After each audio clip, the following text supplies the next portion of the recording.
I feel like collectively as a fan base, we need to all put something on the line. Maybe make that your main career, my friend. In fact, cast him as James Bond. Why are you running over there?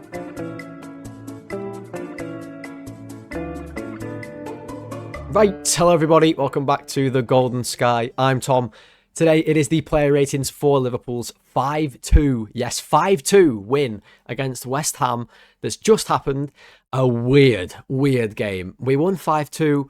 I don't even know if we really played well, but does that matter? Not at all. It is party ratings. It is a happy Saturday edition of the player ratings. So let's not waste any time. Let's get the lads on the board who played in the game. There they all are. I won't call them a bunch of heroes today because it was a weird game. I mean, like, was everybody drunk? Did everyone have a bevy or two or 9 before that game? I mean, what was going on? Were they having a couple cans? You know, bit of purple drank maybe, because they were playing at times there like they were just over the limit. Let's put it that way. I mean, it was very strange. It felt very weird. We won comfortably on the scoreline, but it didn't feel very comfy, basically until we got the 5th goal. A very strange one. But before we start with any players, let's get the Muckery Index on and go with that to start the video. As always, but today there wasn't much muckery really at all. I mean, I got more muddy running on the canal before the game than watching that game. There was nothing really controversial about the any of the goals. There was one offside. They tried, didn't they, to get our second goal ruled off, but they couldn't. Not even Wallace and Gromit could rule that one out. So for me today, the Muckery Index is nice and simple. It's no shower needed, because we don't nothing got mucky. There was no muckery. No one was mucking around. I thought it was pretty solid. Arneslot did have his bomber on again. He's rocking the bomber at the minute. Loves the bomber jacket. Not sure if I'm a fan, to be honest, especially when he pairs it with the webs with the white soles. It looks a bit too much to me, like he's about to take his kid out for a birthday dinner at Miller and Carter or something like that. That's what he's giving to me. But doesn't matter. We won 5-2, points on the board.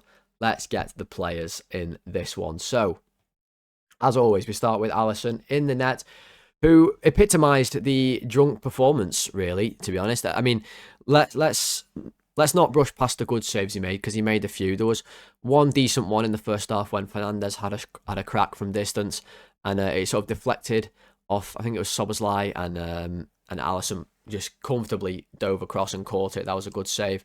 Made a really good save from Somerville when he had cut inside and he unleashed a pretty good shot, to be honest. And Alisson tipped it over the bar in the second half. That was a good save. But he did also have some moments where he was full Adrian San Miguel out there. I mean, running around. Adrian used to bring that towel around, which I'm convinced was soaked in moonshine before he'd play, and he'd just give that thing, just absorb it into all of his pores and then go out and play footy, because he played like he was drunk every week. But Ali, I don't know, tonight, he just kept passing it straight to West Ham, is what I'm saying. How many times today there did he, like, kick the ball? There was somewhere he just... Bowen, there was one. Bowen's closing him down. Ali just laid him in. Bowen couldn't believe it, kicked it straight out of play. I mean, that was very sporting of him. It's like, sometimes, I don't know what's going on with Ali. He just seems to lose his mind. And other times, he'd have the ball and his distribution would be really good. He'd play like nice one-touch passes into the middle. Very, very confusing. But that is what you get from Alisson, really. Good saves and a little bit at the minute. Dodgy distribution. It's been that way sort of all season for him. Maybe his hair's getting in the way. It's just growing and growing and growing. It looks more and more to me like a person from 1970s, I don't know, New York or somewhere like that at the minute, that's making their way out for the night. You know, they've got the hair all done. They've got the volume going on. Got a bit of mousse in there. Maybe a bit of a... I don't know, what did they use back in the day to do the hair like that? A load of hairspray, and he's ready to hit the town, you know? Go to some non-PG clubs that they were just rocking in the 70s, all over the gaff. Let's go with a 6 for Ali. Okay. Joe Gomez, we got quite close to a Gomez goal today. It nearly happened, everybody. I feel like collectively as a fan base, we need to all put something on the line when Gomez scores. I mean, look at me. I've got the blonde hair because of Ekitike. Maybe like as a group of Liverpool fans, we need to come together with something for if Gomez scores. Maybe if he scores for a week, we all have to wear fake sideburns because Gomez's sideburns are just amazing. They're like they're not quite Walt Frazier level sideburns. If you don't know who Walt Frazier is, just give him a little Google. But they are bloody good. I mean, pure lamb chops, them things. Bill Walton, maybe, as well. Just naming people with sideburns now. But he didn't quite get the goal. The goalie had come for it, absolutely folded himself in half like a deck chair, and then Gomez had it, and I'm thinking, this is the moment. The goalie's lying down on the floor. All he's got to do is swivel and put it in the net. But of course, it got blocked. And I was absolutely fuming, to be honest. And that was as close as we'll probably get. But his actual performance was pretty solid. Nothing crazy. He made it through the game, which, to be honest, for Gomez is something to celebrate these days. He made it through the full game. His last two Prem starts, like I said in the preview, had ended before the first half was even over. So good to see him actually get through the first half there, and not just that, but play until he got brought off towards the end. So solid performance, did pretty well. Somerville was quite tricky, but Gomez did enough. So for me, it's, I don't know, 7 for Gomez. I think today I thought he was fine. Could be a 6, but I'll give him a 7. Why not? We won 5-2. I'll be a bit more generous. Konate I thought was pretty good next to him. He's played so much better. In sort of a sad way since his father's passing. I mean, ever since that first game he played after he had his personal time off, he's been exemplary, really, hasn't he? He's been really, really good. He's less of a frantic rhino being hunted down in the plains of wherever the damn hell rhinos live. Africa, India. I think there's rhinos in both them places. And he's more now, what's like a sophisticated animal? What? Like an owl. I feel like owls are sophisticated. They're just sitting there chilling, spinning their head around 360 mode until they see a rat and they just go and kill it. That's like Konate, just spinning his head around on a 360 swivel till he sees little strikers running at him, and then he just swoops over with his big owl talons, just talons somebody, knocks him over, comes away with the ball. Maybe like a crow. They're always nicking things, aren't they? Konate's nicking the ball. But good. He played well. I mean, not really a whole lot else to say. Like, the goals for West Ham were very strange goals. Like, I don't blame him at all for either of them, especially not the first one. That was Gravenberch and Van Dijk. You got to look out for that one. It was such a strange game. We scored 5 goals, but I don't feel like we really did all that well. I'll give him a 7 as well, if I can actually do it. There we go. I'll give him a 7. And we'll just go to Van Dijk, who scored the header. There was a mad stat that before, I think at half-time, I'm trying to think what our 4th goal was now. I think, was that the Gakpo? Yeah, that was the Gakpo disaster. The 3 goals that we scored before Gakpo's got the 4th for us made it a new Premier League record where our last 7 goals had all come as a result of non-penalty set pieces. So Posh Lallana has genuinely transformed this whole season. I mean, he is Megatroned this season. Optimus Primed it. Bumblebeed it. I don't know anymore. That's it. That's all I know. Any Transformers fans? Megan Fox, she didn't have a cool Transformer name, I don't think. I think she was just on the show, like, fixing cars or whatever. So, yeah, he's transformed the season because now we're sick at set pieces. We score them all the time, and we've seemed to remember that the tactics don't have to be that hard. Put Szoboszlai on them, cross them in, give Van Dijk a chance to head it. He'll probably score every now and then, and he does. He did today. Slid it in off of his hair. Nice bit of oil in there just to help move it along. Slicked it in like a slip and slide. Ever been on one of them slip and slides where it's like, I don't know, in your mate's garden or something, where they just put like a tarp out over like maybe a slide or a hill they had in the garden, and you just put a load of fairy liquid on it and water, and you just spend hours just flying down the thing as a kid. It was ace. They were some good days. Not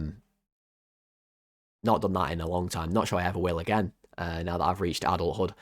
that was like Van Dijk scoring that goal today, and I do blame him a bit for West Ham's first goal, because Gravenberch is got his back to the fellow who scores, Souček, and he tells Van Dijk, you've got to mark him. And whilst I blame Gravenberch a little bit too, I mean, can Van Dijk get across there, maybe try and block it? I don't know. It all happened a bit fast. But at the end of the day, does it really matter? No. So I'll give Van Dijk a 7 as well. For the goal, for a decent performance. I don't think anyone in the defence was really like top notch today. So 7s for those 3 there. And then we'll go to Kerkez, who, to be honest, to me, he looks a bit tired. Red zone Kerkez, as we like to call him. I mean, he's the only player I've ever known for Liverpool that got brought off because they've been in the red zone. No one else ever has apparently been in the red zone except him, and he was definitely looking like he was in it today, especially the first 20 minutes or so of the first half. He ended up lasting the full game, and I think he played pretty well, put some decent crosses in. I mean, there was one he put into Ekitike where he's got a great chance to head it, but Ekitike trying to head the ball, it's not happening. It's a bit like me trying to, I don't even know, what's something I can't do? A lot of things. It's a bit like me trying to come up with a good analogy. It's not going to happen. And, he headed the ball backwards and gave away a foul. So didn't quite work out for Kerkez to get the assist there. But he battled well against Bowen. Didn't give him a whole lot of joy, sorry. I just think he was a little bit quiet today. And there were times where we were breaking and he had one chance in particular I can think of where he had loads of open field. Just loads of it. Like he was in The Sound of Music or something and he's frolicking through the fields. I think they do that in The Sound of Music, right? I've actually never seen it, but I think they do. He's frolicking through. He's got all this space. He can just run into it. Like he's free, Dobby the elf. He's a free elf at left back. He can go wherever he wants. And instead, he just pinged the ball straight to West Ham and went straight back to Lucius Malfoy because he gave the ball away and went back to his owner, which is left back. So not great from Kirko there in that particular instance. And for me, he gets a 6 today. Just average performance from him, to be honest. But he's always fun to watch. So 6 today. Right, Gravenberch. Yeah, strange one. I think the first goal, like I said, he's. I mean, you could even say he's at fault a little bit for the second goal if you're being harsh. And I'm harsh, guys. Let me make that clear. I am harsh. The first goal, you can see Souček. He's watching him, and he turns and he points to Van Dijk and he says, "You, Virgil, you're gonna mark Souček now, the big potato salad muncher." There in the middle, you're going to mark him, and I am going to switch right off. That's what I'm going to do.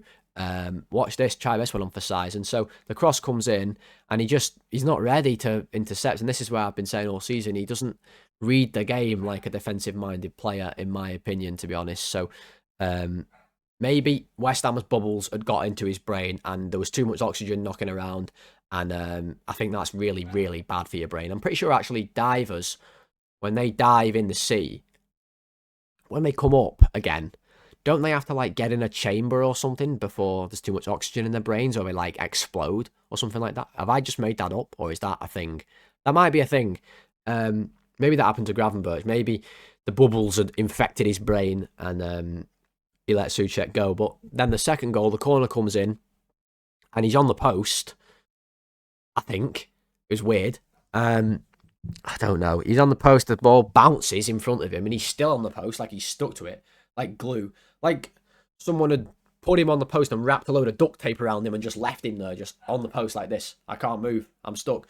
Because that lad heads it in, and he did the most. He put the most effort into this jump to try and head it I've ever seen in my life. Like jumped up in the air and barely moved.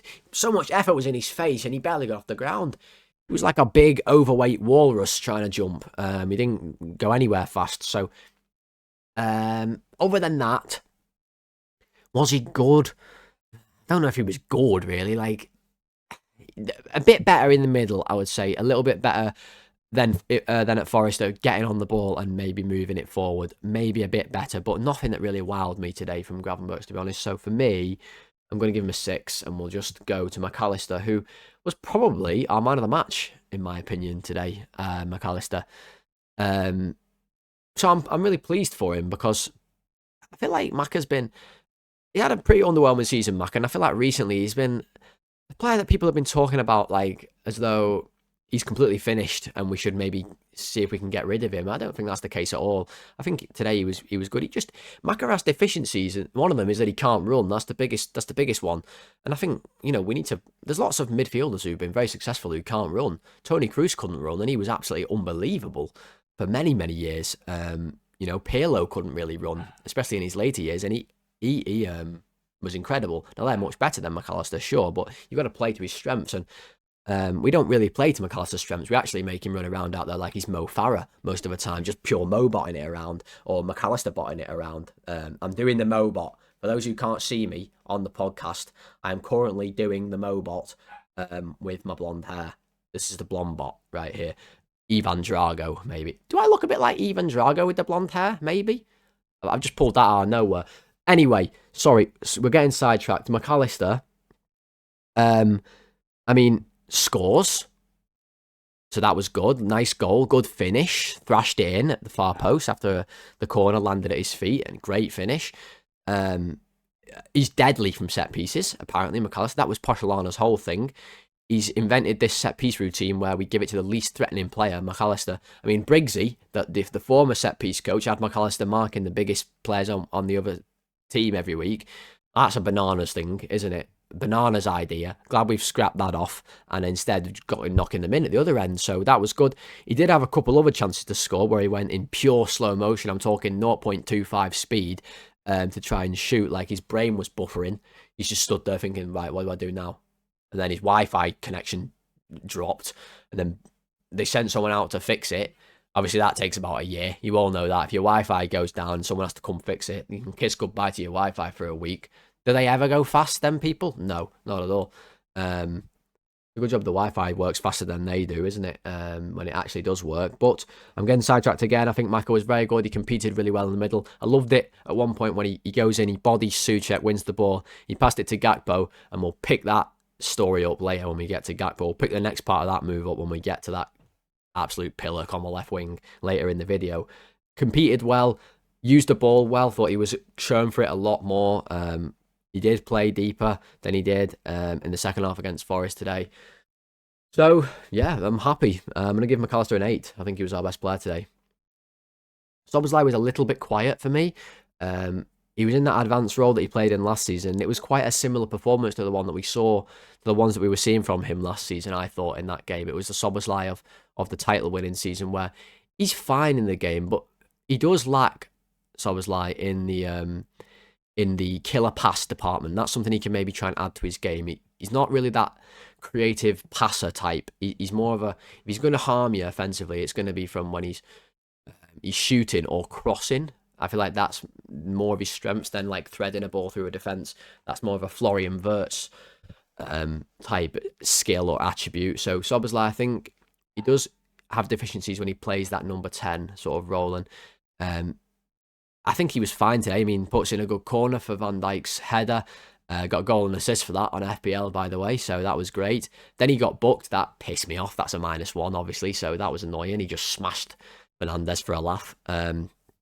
I did, however, see a video of the lads walking into Anfield today, and they all had the Tommy Hilfiger clobber on. I just had to take a minute there because my heart skipped a beat just at the mere thought of Szoboszlai in that Tommy Hilfiger get-up, looking smart as anything, cool as James Bond in a white tuxedo, except even cooler. In fact, cast him as James Bond, but not even James Bond. Just cast him as Dom Szoboszlai and just let him walk around somewhere nice for an hour and a half. I'd watch it. I'd be there at the cinema, front row. I'd buy every ticket in the cinema just so I can be the only one in there watching that. I would watch that every day of my life for the rest of it. Szoboszlai 6 today. Not amazing. Salah, Salah, what is it to say? 10 games now without a goal in the Prem. It's his longest drought ever in the Premier League, Mo Salah, and he doesn't really look like scoring, does he, to be honest? He just keeps on trying every single time he gets the ball to dribble through opponents, straight through them. You can't, Mo. I'm giving you a science lesson now, lad, me and you, one-on-one. This is a science lesson from me to you. You're my mate, Mo Salah, yeah? Me and you, we've been good mates for like 8-9 years. We've been best mates, Bezzy mates. I've seen you knock 4 in against Watford. You'd be unplayable. You used to pure bully Watford, by the way. I've seen you destroy basically every team in the world that you've ever played against. Roma, they came to town in your first season. You just fucked them off. See you later, Roma. But now, you just keep doing this thing where you get the ball and you just run straight at an opponent and try and, like, force your cells through their cells. That doesn't work. This is not osmosis, human osmosis. You can't absorb through a person. It's not going to happen. You're going to just bounce off them. They're going to get the ball. We can't be doing that anymore, Mo Salah. We can't be just running at players and hoping that we just run straight through them like we're a hologram. It's not going to happen. I know West Ham are shit. You still can't run through them. Disasi, we've got to talk about this because this annoyed me. Salah's running at him. Now, not a very scary prospect this season. His dribbling numbers they're actually through the floor. I mean, the saying is through the roof. Salah's are through the floor. They're so deep down in the deepest, darkest, bluest hell there's ever been. They are so bad this season. And he's running at Disasi, who concedes a corner. It's 1-0 to us at this point. And Disasi turns around and celebrates it with a proper Harry Kane fist bump. Like he's just won the World Cup, right? He's conceded a corner. It's 1-0 to Liverpool. Personally, I think if you're a defender, you're not allowed to celebrate tackles or anything like that if your team's losing. I'm not having it. Call me old-fashioned, call me a dinosaur, whatever.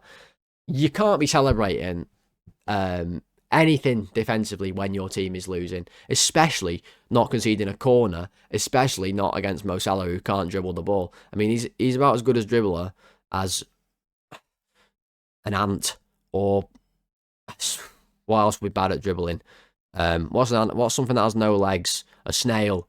He'd be about as good a dribbler as a snail, and they can't go very fast, and they've got no legs, so I don't think they'd be very good at dribbling. And the ball would probably crush the shell, and they'd have no home, and they'd be like a slug. But I'm not sure snails can even survive without the shell. I think they need the shell or something. So the point is, it's not very good, and Disasi shouldn't be celebrating it. He didn't celebrate when he scored his own goal, did he? So Salah, for me, he was pretty shocking today.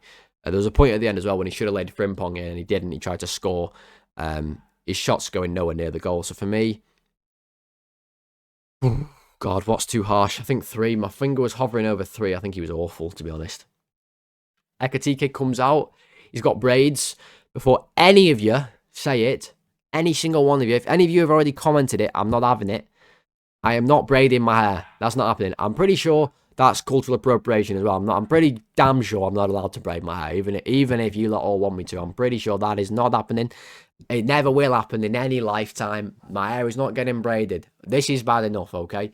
But if, there was a way to announce yourself with the braids, that was the performance. 5 minutes in, he knocks one home. Happy days. That's only our 3rd goal in the first half an hour of a game in the Premier League this season, all scored by Hugo Ekitike. And then we got our 4th a little bit later on. So that was nice to see us actually score some goals early on. But Ekitike scored 1, set 2 up, I think. If Gakpo's is given to Gakpo, that was an Ekitike assist. Certainly set another one up. I think, was it McAllister he set up for the 3rd one? I think it was.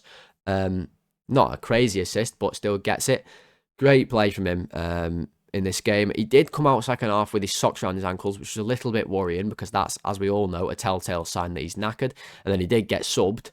But Ekitike reminds me of, like, what I think Ekitike is he's like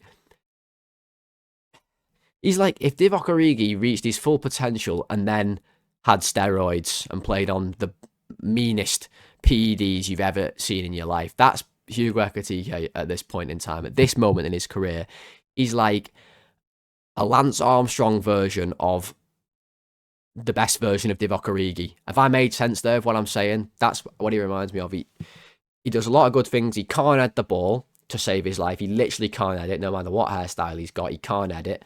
I don't know what he's like.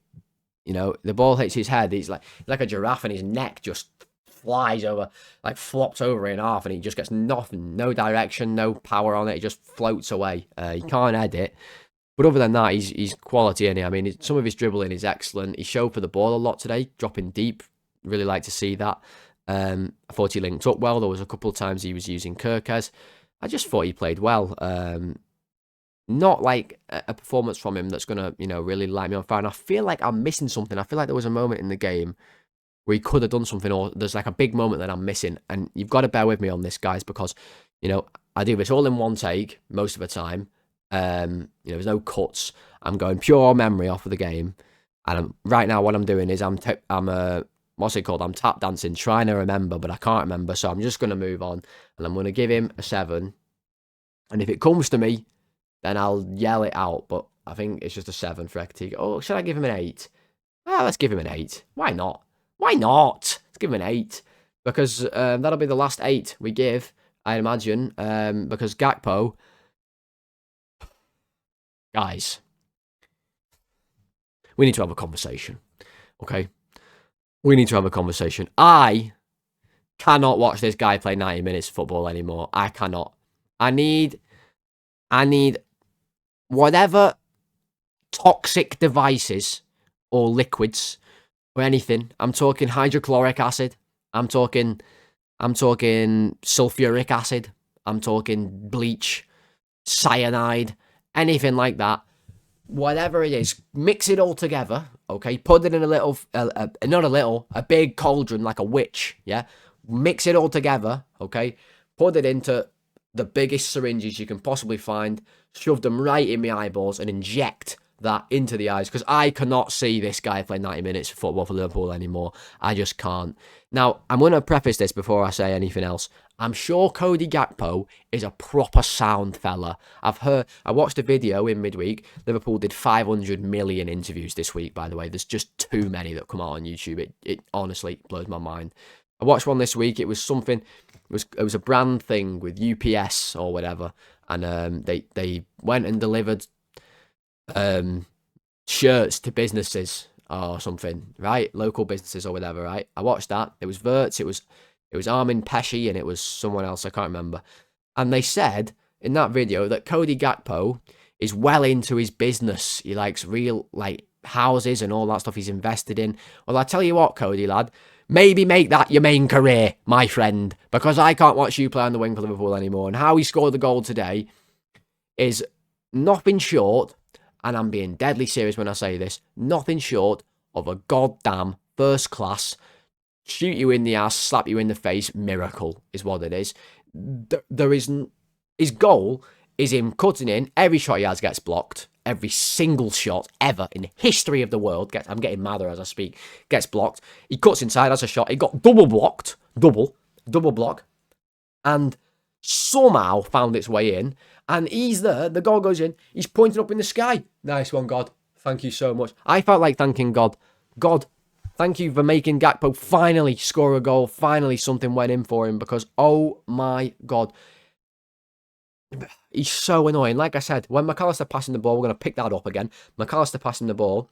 His first touch was a back heel that he didn't mean, that went straight to West Ham, killed the attack instantly. This guy would be the most lethal hunter-gatherer there'd ever been if he was alive in caveman times, because he just kills things instantly. But instead of it being animals that he can eat, it's flipping Liverpool attacks. He just kills them dead. He went up front for a while. There was one point, the ball was dropping out of the sky. The West Ham player's going to get it, Souček. Gakpo's staring right at him. He runs away. What are you doing, Cody, mate? Run towards him and tackle him. How he stayed on for 90 minutes, I cannot... I'll never be able to get it through my head. It's like trying to figure out the fucking Da Vinci Code. I'm telling you, there's nobody could crack it. How he stays on for 90 minutes there on a slot. These two must. The only explanation is they must be engaged in some sort of relationship. They must be. They have to be. Maybe they're secretly married. Maybe Gakpo has bought on a slot some houses. There's got to be some under the table means going on here, because how he plays 90 minutes of football is beyond me. He was dreadful today, and I'm not exaggerating, he was awful. I know he won 5-2, I know he scored a goal, but if you watched that game and you thought he seriously played well, I cannot even... You must have something wrong with your eyes, because it's baffling how he plays footy. So, that said, what does he get? Well, I think I'm going to go 2. I'm going to go 2. And what I'm going to do now is take a deep breath. Just move on to Rio Ngumoha, who could not be more different to Cody Gakpo if he tried. I mean, if he seriously tried anymore, he couldn't be more different. They are like polar opposite wingers. Rio got the ball 1 time, basically, in his cameo.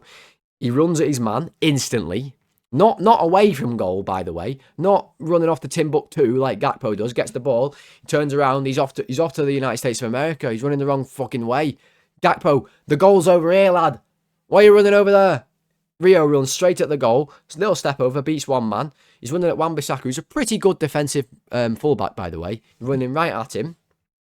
3 step overs. Pure bamboozles the fella. He's been led astray, run amok, flat out deceived. Goes straight past him. Little toey, Ekitike style. Keeper makes a good save. First save the keeper made all day. Could have killed him. How did he not let that in? He lets Gakpo's absolute crock of nonsense in, but won't let Rio's in.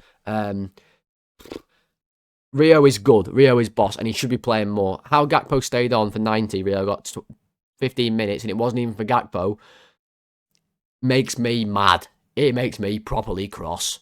7 for Rio.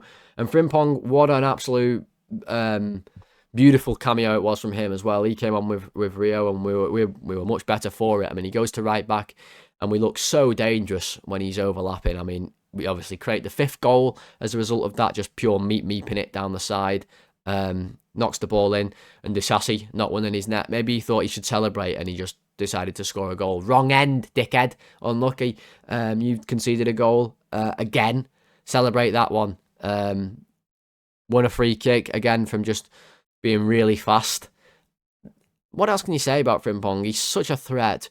And he deserves, for me, another 7 off the bench. Nice to see him come back. Change your pissing boots, though, my mate. Please. They are bad. They are really, really bad. Like Bruce Lee's webs, them things. I'm telling you, take them off. Nyoni, the only thing he did was come on the pitch. I think he was the only other sub, right? Nyoni comes on the pitch. Frimpong lays him in. Brilliant run from Frimpong. Lays him in. Got the easiest shot ever. Trey, first goal for Liverpool. Here it is. I'm ready to celebrate. Undies off. Ready to get them on my head. And he blazes the thing into the hill, Dickie. I'm telling you, it was an absolute disaster. So for me, it's a 6 for Nyoni. In fact, it's probably a 5 in it because it was an absolute sitter for Nyoni. And that, ladies and gents, is the player ratings. So let's get them off the board and the Muckery Index as well. And there we go. So, guys, that is today's video. I really hope you did enjoy it. A nice win for Liverpool. We've got points on the board with Chelsea and United still to play this weekend, with Villa losing last night as well. They're getting dragged into that fight too. So, if you did enjoy today's video, please do drop a like on it. We're trying to get to 35 likes on the video. So if you could, please do click that like button. And we're chasing 500 subscribers now as well, which is still insane to be saying. So please click that subscribe button if you haven't done so already. Podcast listeners, follow the show, 5-star rating and reviews. You guys all know what to do. I will be back later this week. When will it have to be now? Because we're playing the Prem again on Tuesday against Wolves. So I think I'll go with the tactics video maybe on Monday. Tomorrow, I am, in fact, climbing a mountain, and that's not even a joke. So it's going to be probably Monday for that video, and there'll be no preview for Wolves. I think that's what we'll go with. Until then, guys, hope you enjoy the rest of your weekend. Let's hope for some Chelsea and United good fortune. I mean, not for them, for us. Good results for us. And have a good Saturday, Sunday, whatever, wherever you are. Thanks for watching, everyone. Goodbye.